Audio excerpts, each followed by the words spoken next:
Good evening. This is Donna Hessler Loves Jesus Life Changers Church, and I want to open up today's episode. This is August the 13th, 2019, and the first thing I want to say is Matthew chapter 7 and verse 24. Therefore, whoever heareth these sayings of mine and does doeth them, I will liken him unto a wise man which built his house upon a rock. So, the Lord wanted me to share about who I am and what I've been doing with my life until sadly I came on YouTube with Donna Hessler Loves Jesus Life Changers Church. And these are some things that I did. So, I don't know everything, but I do know the one who does know everything. And his name is Jesus, and he's so wonderful. He is the creator of all things. I love him. He's the best thing that ever happened to me. Glory to God. I live in a beautiful place. I've been married for 23 years, and I have 2 sons. And I raised the 2 children here in Galveston. I lived here for 15 years. I'm coming to you from Galveston, Texas. And they were first homeschooled at first. And we lived in Crystal Beach, or what they call Bolivar Peninsula. And we lived out there, and I had Alpha Omega homeschooling products that I used with them. And when Hurricane Rita came, we lost the books, and I had to start them in school. And they started at Parker Elementary in the 3rd grade and the 1st grade. And that's their beginning of school. And along the years in their schooling at Parker Elementary, I was a chaperone at school. I would bring food for the parties and chaperone each outing at school that happened many times. You have to get a legal, give your social security number and your background information, and they legally pass you or not to be a chaperone. And so I was a chaperone all throughout their school years, my sons James and Jason. And Ike happened in 2008. They started the school year 2006, 2007, and then after that, Ike happened, and then they were in middle school pretty soon after that. I have to say a little bit about Ike because Ike was so horrible. It was a time-stopping, life-changing event that changed, our family a lot, because we could not even imagine paying $1,000, $1,100 for rent, because we left Alabama. We were paying $350. But I don't really focus on, the past in other states. Just the 15 years that I've been here in Galveston. What did I do here since I've been here, where I'm coming to you from? So around the time of Ike, or after that, my children, I made sure that they got to Tiffy League football. They were on the spirit team at Parker. And then when a local in town started Tiffy League football, they were, from the start, one of the original Galveston Riptides. And so they learned a lot there, and they got a lot of bonding done there at the Galveston Riptides. I didn't even have a way to get them there. I would stop a police car to get my children to that practice and say, you know what, practice is just down around the corner. Could you please take us? And they would do it. And that was a long time ago. We signed a petition, though. The person who did the Galveston Riptides decided, and it was a really necessary thing, that Galveston really needed a good middle school for the kids to all get into.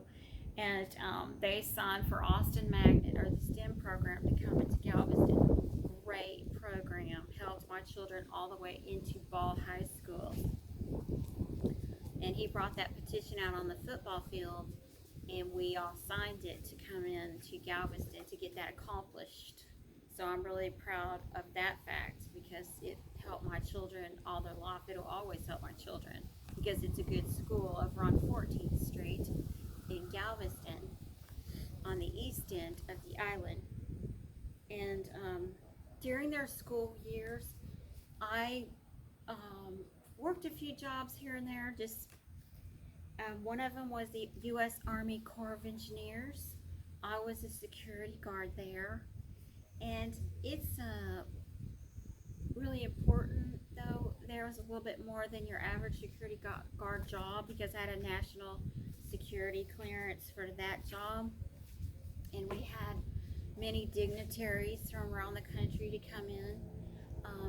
Many Army commanders that came on that base, and it was a large territory to keep up with, and a lot of different entities that came in and out of there, like NOAA, the National Fisheries, and what is it called?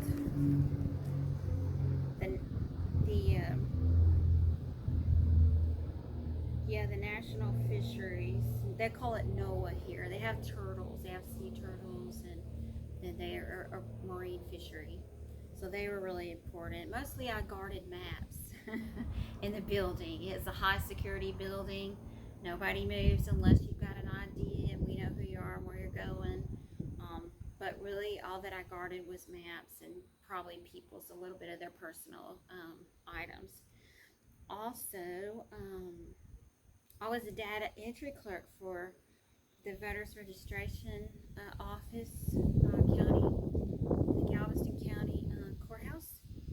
I did that also, and then I became later on a docent at Moody Mansion, and there I would have 25 to 30 visitors that came from all over the U.S. and all over the world, since we have the port in Galveston. Then I would have, like at least 25 on my tour, and that was a real picnic because you have to learn everything about the Moody family, who very powerful, wealthy Texas family that have everything to do with Galveston even now. Galveston, Moody Gardens, Moody Mansion, countless things, the Moody Bank, everything to do with Galveston, this particular family. And I learned everything about their family for that particular job. The ins and outs of that beautiful house built in 1895. And it was a very interesting job, and I saw so many amazing people from around the world, and my tours were interpreted by as much as 3 different languages on one tour.